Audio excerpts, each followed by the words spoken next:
What's going on, YouTube? It's been a while since I've been on this bike recording, man. I just get preoccupied. But we back out here now. Going for a little night ride on Christmas Day here. Merry Christmas to everybody and Happy New Year. We gonna get out here and just do our little thing out here, man. I'll probably be recording again in a couple days on a little group ride. One of my friends' buddies, man, he just went down the other day from a car pulling out in front of him at a red light or stop sign or something, and he didn't make it, so we're having a benefit ride for him. That guy was a salesman at the local Harley Davidson dealership. So probably be a pretty big group ride. It's definitely sad as hell right before the holidays. Getting into something like that. Know his family's gonna miss him, man. But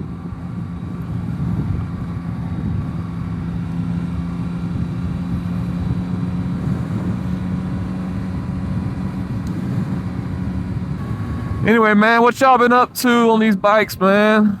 Y'all daily drive? Y'all just kind of weekend riders? I'm more on the weekend side. I drive a truck over the road, so I got to pack a lot of stuff on my way out. You know, I kind of need my car to carry all my stuff to work, so unfortunately, I don't get to ride the bike as much as I would hope, but I'm loving this warm weather in December. I think it's like mid-60s, something like that, Christmas Day. Can't too much beat that. I wanted to have a discussion. If you guys were going to get a CP3 bike, a Yamaha CP3, the inline 3-cylinder, about 900cc motorcycle. I think there's 3 of them. Three models. Which one would you guys get? We have the MT-09, my XSR900 here that I'm riding, or the Tracer 9 and Tracer 9 GT. Yeah, so let's start with pros and cons. The MT-09 is ugly. The MT-09 is pretty ugly. It's it looks like a bug. Looks like an ugly bug. So that's kind of the whole reason I didn't get that one. And I would consider myself a responsible rider, so I went with the XSR900, which has a couple inch longer swing arm, so it's a little harder to wheelie it, which is nice because this thing does have a lot of torque. So if you really get into it, you'll still raise the front wheel up, but it's not as violent of a raise from what I've been told. So that's why I went with this one. But then my old man brain kicks in and is like, Tracer 9, man. All that luggage that you can get on the Tracer 9, like really easily. You could definitely have that thing like kitted out and pretty much daily drive it, which would be pretty awesome. But it wasn't really on my radar when I was looking for bikes because one, the 2024 colorway of the XSR 900 just came out, and I really like the white and red colorway here, so I went with that. And 2, like the Tracer 9, I didn't realize that I would want a lot more storage on a bike. I kind of just thought, oh, throw a backpack on, I'll be all right. But A little bit of storage on a bike is not a bad thing. The lady in that car is just waving at me. I don't know her. Cause yeah, I'm kind of like, I love this bike, but I kind of do want something better to be able to carry more. Like I have a job as an over-the-road truck driver. I'm a team driver. I'm going for a week at a time. And so I gotta carry like a good bit of stuff with me to make it through a week of work. Like if I was just going to work and coming back, this would be an awesome bike every day. But I gotta go to work once a week and take enough stuff to last me all week. So, you know, that's a kind of a different story. And yeah, I think I would go in there, but that's a gravel road, and I really don't feel like slow poking over a gravel road right now.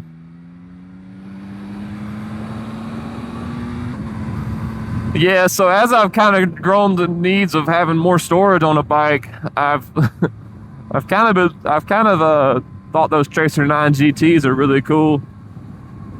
I still don't know if I would get one, but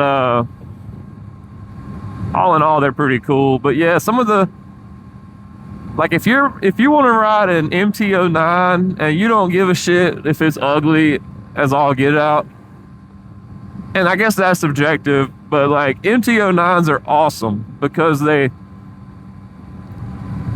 mean, it's the same, it's just the same bike, but it's a little bit more eager to do more fun things, I guess is what I would say. So yeah, the MT-09, I guess technically doesn't have as good of passenger accommodations as the XSR900 or the Tracer 9. But I mean, nobody's really getting a passenger on one of these bikes for the most part. So yeah, passenger accommodations I think might be a little better on the, I mean, obviously the Tracer 9. I've got to go back and look at that bike again. I kind of forget what the passenger seat looks like. But something like that would be pretty cool to have. But the reason I wouldn't get a Tracer 9 is because one, they're more expensive. And I'm like, if I'm gonna get a bike with a lot of storage on it, I kind of just want a big bike overall. Like, I don't want a small sport bike with a lot of storage.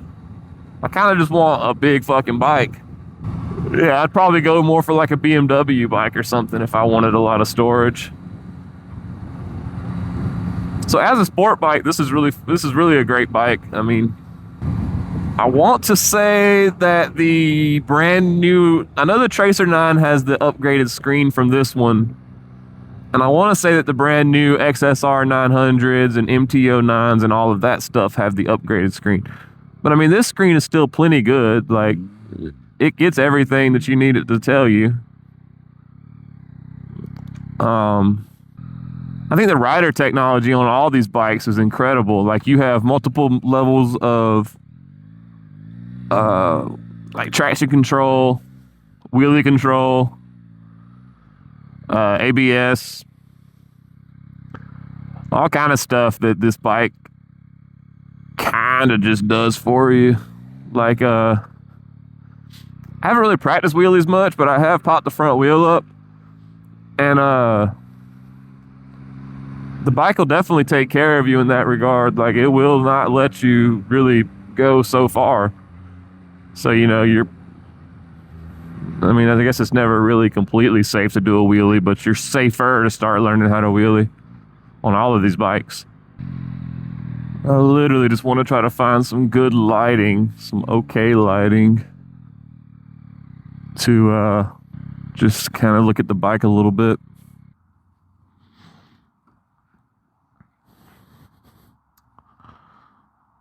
So, yeah, I think overall this bike just looks way better than the MT-09. And the, you know, I like this mod that I did. I like this front windshield. It's not really very practical. but it's pretty good. I think it's from Pyramid. It looks pretty good, but it's not like obviously going to help you very much, deflecting much wind off of you. I honestly kind of just that Pyramid windshield honestly just kind of directs more wind towards your head, so it's kind of unfortunate in that regard. But the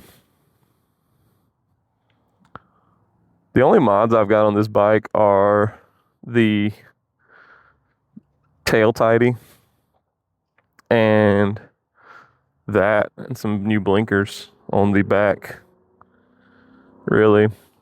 But yeah, I think if you did have a passenger, this would be better suited than the MT-09, but not by much.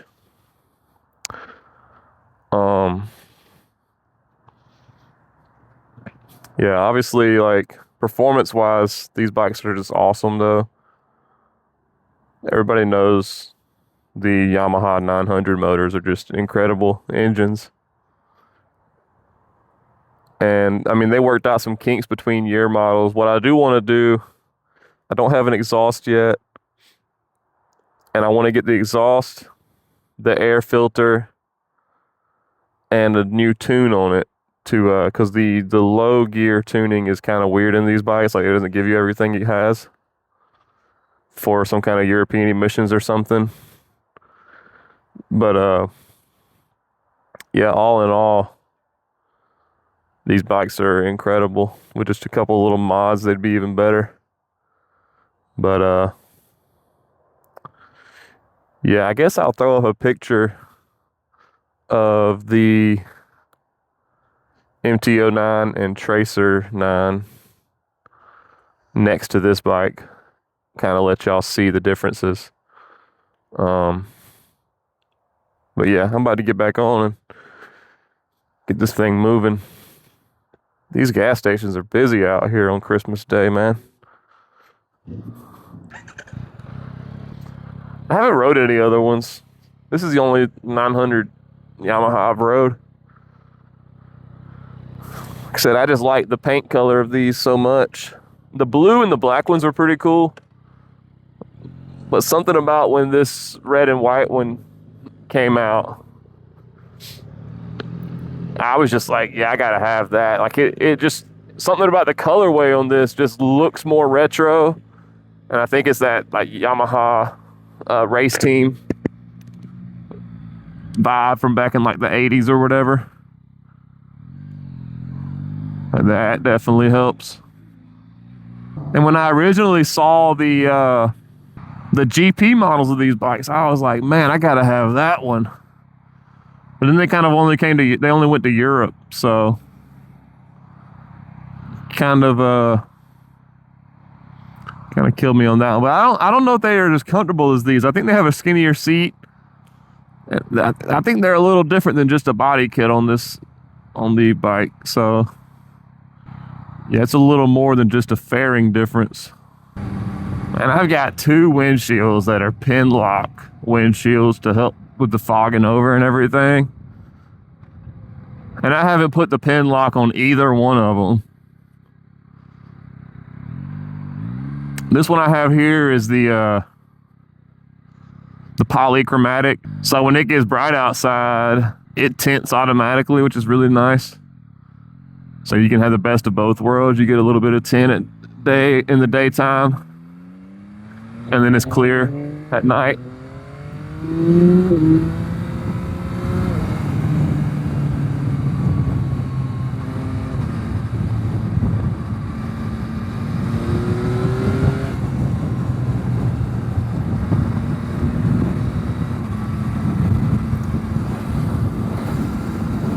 Oh, and my helmet I'm rocking is a, good Lord, that road is terrible. The helmet I'm rocking is a Shoei X15. I'll put a picture of it up. It's got like a Japanese vibe to it, or a strong Japanese vibe to it. It's very Japanese. I figure since I'm riding a Japanese bike, that also happens to be white, red, and gold, this would be a pretty good helmet for this bike. So I got the X15 with the, like I said, that polychromatic,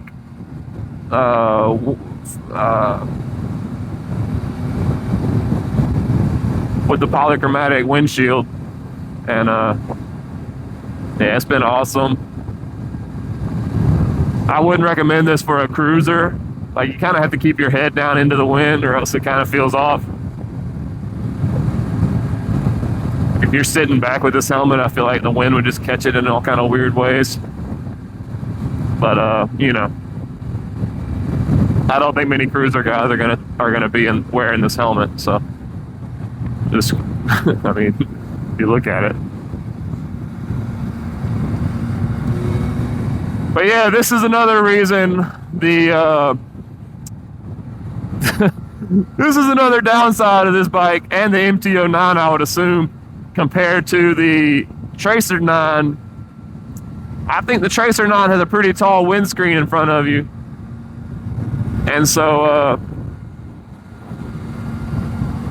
what am I doing?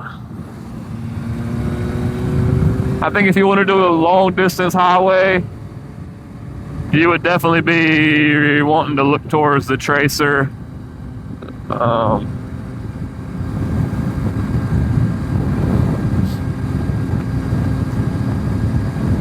Like, this is fine, especially if I get down behind this new windshield. But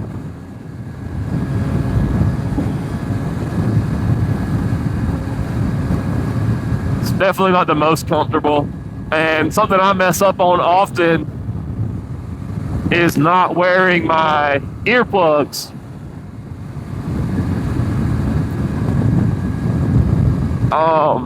If you're gonna ride a naked bike, I mean, really most bikes you should have earplugs on. But if you're gonna ride a naked bike and have all this wind constantly beating you in the face, the earplugs are definitely gonna be your best friend. I just really have a bad habit. I have 2 jackets. my bad habit is that I just forget them between jackets. Like, I need to get 2 pair, but I'll put them in the pocket of one jacket, and then the next day I'll wear the other jacket, like, just depending on what I'm feeling like wearing that day. The earplugs would really help a lot on the interstate for sure. But I don't know. Whenever I'm riding around like this, I don't spend a whole lot of time on the interstate, so it's not that big of a deal. But like, I'm on my way to work, I got like a 30-minute interstate commute. That's pretty torturous with all this wind noise on this bike. But we make do. We make do from time to time when I do ride it to work. I wonder if the seat heights are different on these bikes. I didn't really research any of this before I came out here and started recording. But I'm not sure. I would think, maybe not. I almost would think the Tracer 9 would be a little taller. But maybe that's just kind of like my assumption. But for me, I mean, seat height's not really that big of a deal. I can pretty much flat foot any bike. I mean, any regular size bike. Just I got a 34-inch inseam, so it's not too big a deal.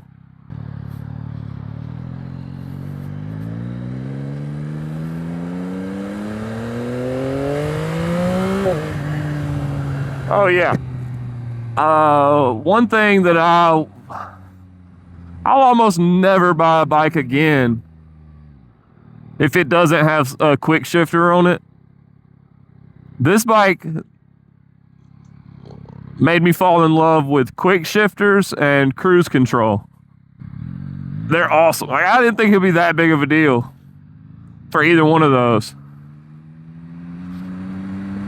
But when I got this bike, this is the newest, I mean, this is a 2024 model. This is the newest bike I've ever owned.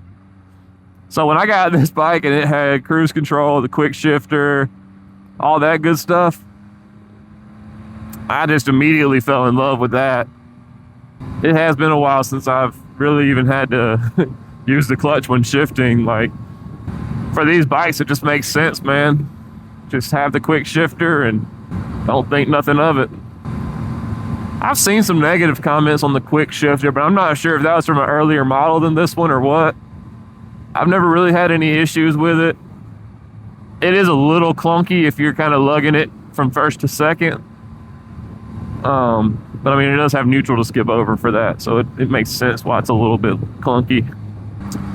The one problem I've had with the shifter in general is my shift lever literally just popped off one day.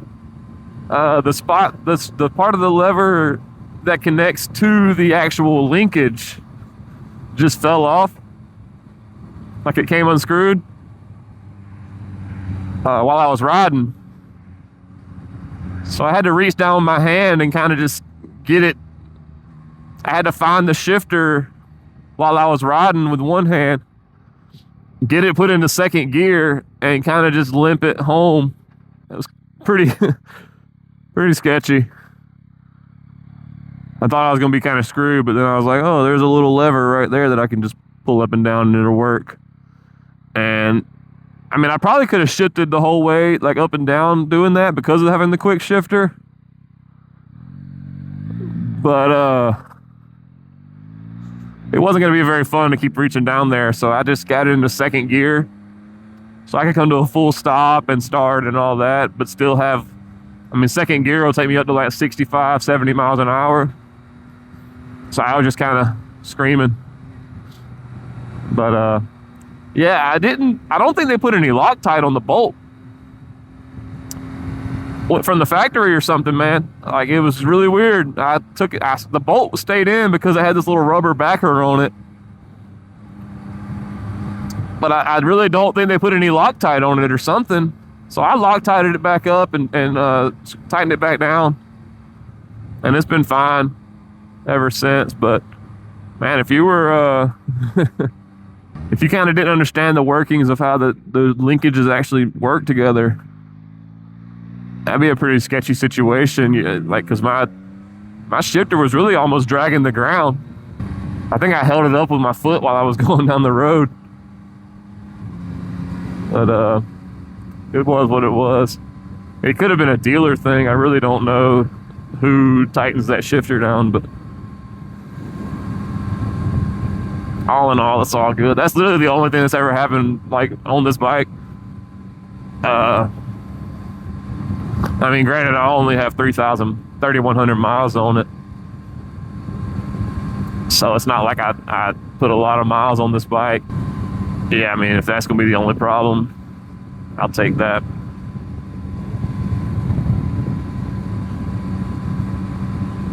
But yeah, let me know what you guys, if y'all have these Yamaha 900 bikes, which one do you have? Do you agree that I think when I say that the MT-09 is pretty ugly? Like, it's like they didn't even care what that bike looked like. I feel like they just kind of threw some plastic on it and said, there you go. But I believe that bike is pretty ugly. And you know, it just is what it is. But let me know if y'all agree with that or not. And let me know which bike you guys ride, just overall, or if you have the Yamaha 900s. I really want to hear from you. Which one do you like? Which ones do you think you wouldn't like? And do let me know in the comments. But anyway, guys, that's gonna do it for this video. I would be greatly appreciative if y'all were to throw a like and subscribe and all those good YouTube things. I'm gonna try to be a little more consistent with some recording. I kind of got some plans for some stuff in the future, but today I just wanted to get out here and take a ride on the bike.